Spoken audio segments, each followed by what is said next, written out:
এই রকম বড়া দিয়ে চা খেতে মন হলো অনেক দিন পর, তাই আজকে করতে এলাম। তো গুড মর্নিং বন্ধুরা, কেমন আছো তোমরা? আশা করছি ভালো আছো, সুস্থ আছো।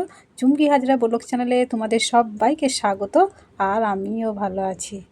উঠেছি অনেকক্ষণ, জানো তো, অনেকক্ষণ উঠে অনেক টুকিটাকি কাজকর্ম সেরে এখন এই যে চা খাওয়ার পর্বটা শেষ করতে এলাম। তো সকাল সকাল তো চা খেতেই হবে, শীতের সকাল বলে কথা, তাই না বলো? তো চা না খেলে কিন্তু কোনো কাজ করতে ভালোই লাগবে না খুব। আর এখন অনেকটা বেলা হয়ে গেছে, প্রায় 7টা বেজে গেছে। এই রকম বড়া লাস্ট কবে যে করেছি আমার ঠিক মনে নেই গো, অনেক দিন পর করছি, শুধু সেটাই বলতে পারি। রুটি দিয়ে চা খেতে ভালো লাগে না, রুটি খেতেই ভালো লাগে না, আমিও ভালোবাসি না, আমার ছেলেও ভালোবাসে না। তবু এইগুলো যদি তেল দিয়ে মুচমুচে করে করা হয় না, তবু খেতে ভালো লাগে, কেননা এগুলো মুখরোচক খাবার তো। তো অম্বল গ্যাস তো হবেই, তবুও কিন্তু ভালো লাগে। এই যে এক থালা করে নিয়েছি বড়া, আর চা হয়ে গেছে। তো চা বড়া খেয়ে তো চাদর ঢাকা নিয়ে আর কতক্ষণ ধরে বসে থাকবো বলো? সকালে কাজগুলো তো করতে হবে। তো সেই জন্য চাদরটা গায়ে থেকে খুলে দিচ্ছি। আমি আবার চাদর গায়ে নিয়ে একদম কাজ করতে পারি না। যখন অত্যধিক শীত পড়ে তখনও পারি না গো, খুব কষ্ট করে চাদর ঢাকা নিয়ে একটু সময় কাজ করি, তারপরেই খুলে দিই। চাদর খুলে দিয়ে তাড়াতাড়ি করে কাজগুলো হয়ে যায়, কাজে এনার্জি আসে। আর চাদর গায়ে নিয়ে কাজ করলে কাজের কোনো এনার্জিই পাই না।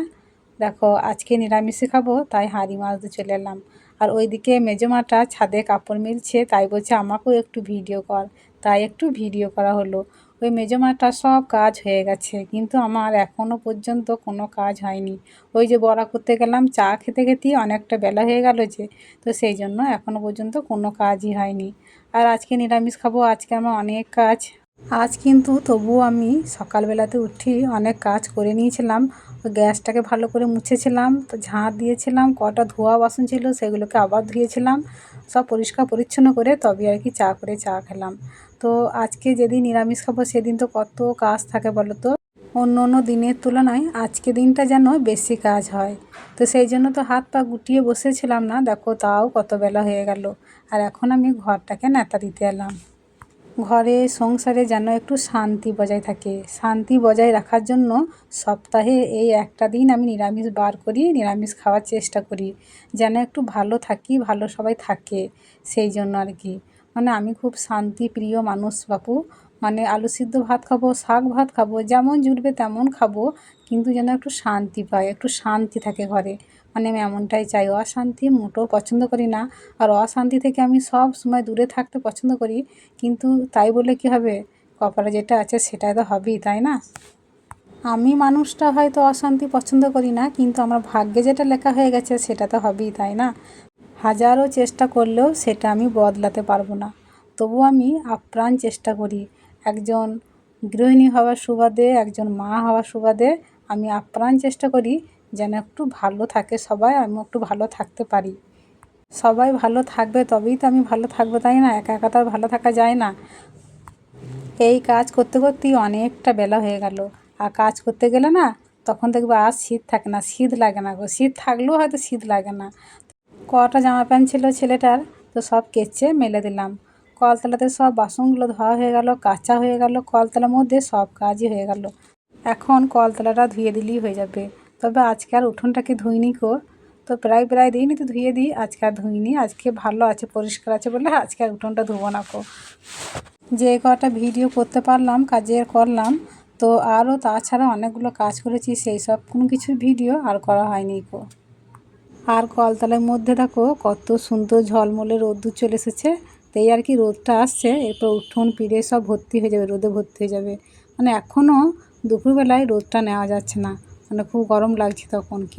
আর কটা দিন পর তখন সারা সারা দিনই রোদ ভালো লাগবে, মনে হবে যেন কোথাও একটু রোদ থাকলে সেখানটাতে গিয়েই বসি দাঁড়ায়, তাই মনে হবে।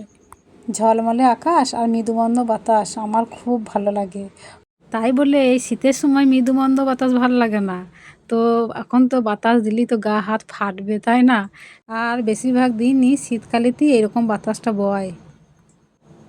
তো মুড়ি খেয়ে এখন বসে বসে সবজি বানাতে এসেছি। ছেলেটা বাজারে গিয়েছিল, তো ফুলকপি, বেগুন, আলু, পেঁয়াজ এইসব এনেছে।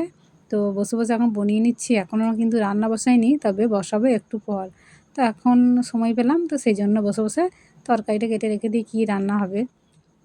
বিট্টুকে বলেছিলাম একটু টমেটো আনার জন্য, দেখো ভুলে গেছে, দিয়ে আর গেল না কো। এই যে সব বানানো হয়ে গেছে। তো আজকে রান্না করব ফুলকপি, বেগুন, আলু তরকারি আর বেগুন ভাজা, নিরামিষ। এইদিকে বাটিতে মশলাটা আমি বেটে নিয়েছি শিলেতে। তো শিলে মশলা বাটলে ভালো স্বাদ আসে, তো সেই জন্য তো এখন একটু হালকা করে কপি আর বেগুন ভেজে নিলাম।